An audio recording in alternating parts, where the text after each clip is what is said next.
España poseía a principios del siglo XVI aún el llamado espíritu de reconquista para combatir a los infieles y la creencia en un plan divino para llevarle el Evangelio,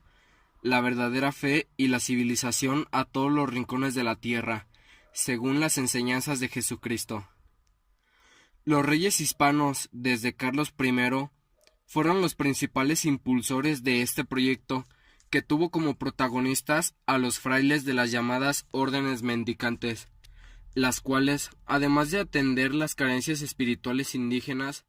con notables soluciones y métodos. Mediante el documento pontificio de 1493, suscrito por el Papa Alejandro VI, se otorgó a los reyes católicos Isabel de Castilla y Fernando de Aragón, en pago a sus servicios y a su fidelidad a la Iglesia Católica, la autorización y facultades necesarias para evangelizar a los habitantes de las tierras descubiertas por Cristóbal Colón apenas un año antes. Hernán Cortés solicitó en su tercera carta de relación a Carlos I un mensaje que pedía misioneros de las órdenes de San Francisco y Santo Domingo, los cuales tengan los más largos poderes que su majestad pueda, quienes arribarían a los territorios recién conquistados a enseñar la religión católica a los conquistados. Los religiosos de dichas órdenes poseían una trayectoria misional anterior. Fue así que fueron designados por la monarquía española como los encargados de liderar el labor misional en la Nueva España, con atribuciones especiales como la posibilidad de impartir la religión y sacramentos. Fue la evangelización de la Nueva España, que fue un proceso que implicó mediante la enseñanza de la religión católica en los territorios de la Nueva España, la transmisión de la cultura occidental. La religión católica fue un elemento clave en la expansión del Imperio Español y punto fundamental en su desarrollo posterior al ser la Iglesia Católica un aliado político de los españoles y los conquistadores, quienes justificaron en todo momento sus acciones expansivas en el derecho divino, la enseñanza, la fe católica para los infieles. En el caso de la Nueva España, la enseñanza de religión, como ya se dijo, fue una necesidad primordial al tener enormes núcleos de la población en Mesoamérica, con un grado avanzado de desarrollo religioso, así como estados teocráticos y prácticas opuestas a principios religiosos occidentales como el sacrificio humano y la poligamía. Millones de indígenas tenían que ser adoctrinados en el catolicismo por el Imperio Español para dos fines fundamentales: la salvación eterna, el credo católico y la integración inmediata de los... Fueron las órdenes mendicantes las encargadas en un principio de impartir la nueva instrucción espiritual a los indígenas mesoamericanos. En esta labor destacaron los franciscanos, o propiamente dicho, la orden franciscana, que se desarrollaron por todo el centro y occidente de México.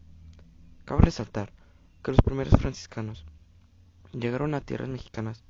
en 1524 y en pocos años lograron la fundación de conventos y templos, lo cual les permitió a las nuevas órdenes mendicantes lograr su objetivo. Los franciscanos básicamente sentaron las bases de la evangelización del virreinato de la Nueva España. Las nuevas órdenes continuaron haciendo la enseñanza de la doctrina católica. Órdenes religiosas como los dominicanos, que arribaron en 1526, los agustinos, que surgieron en 1533, y los jesuitas, que florecieron en 1572. Todo empezó con la destrucción de sitios destinados a los dioses en estas culturas de los pueblos mesoamericanos e imponer sobre estos lacros. Fue un inicio de un proceso muy complejo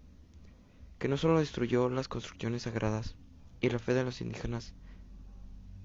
sino también muchos textos que guardaban la historia de los orígenes de la cultura mesoamericana. Sin embargo, la evangelización no fue tarea fácil, especialmente en los primeros años, cuando aún estaban arraigados las costumbres religiosas de las antiguas culturas. Aprender el idioma de las naturalezas del Nuevo Mundo, utilizando por los fines de difusión católica, destaca como el dibujo, música, cantos. Además, los frailes se valieron de libros como el llamado Catecismo de Pedro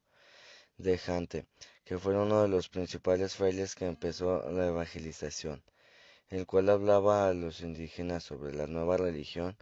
por medio de pictogramas, de igual manera que utilizaron obras teatrales representando pasajes de la Biblia que sirvieron de tal magnitud que fue más fácil la enseñanza, pero de igual manera hubo quienes mostraron violencia a la hora de la enseñanza. Todo al poco tiempo de haber empezado este proceso de educación y evangelización, fue prohibida brindarse en otro idioma que no fue el castellano. Todo esto fue de suma importancia para una conquista, si no pacífica, si más divina, en cuanto a la violencia que ejercían los conquistadores, producto de la oposición de los llamados indios. A estos, con la evangelización, se logró pacificar a gran parte de los individuos de los pueblos conquistados y se aminoró, aunque no del todo, la violencia ejercida a los indios. Es cierto que en el proceso de conquista y evangelización se perdieron muchas fuentes de historia del mundo indígena, pero también es cierto que gracias a los frailes conscientes de esto y que documentaron toda la información que pudieron rescatar, hoy día se conocen muchas de las costumbres, fiestas y tradiciones del México prehispánico gracias a este proceso.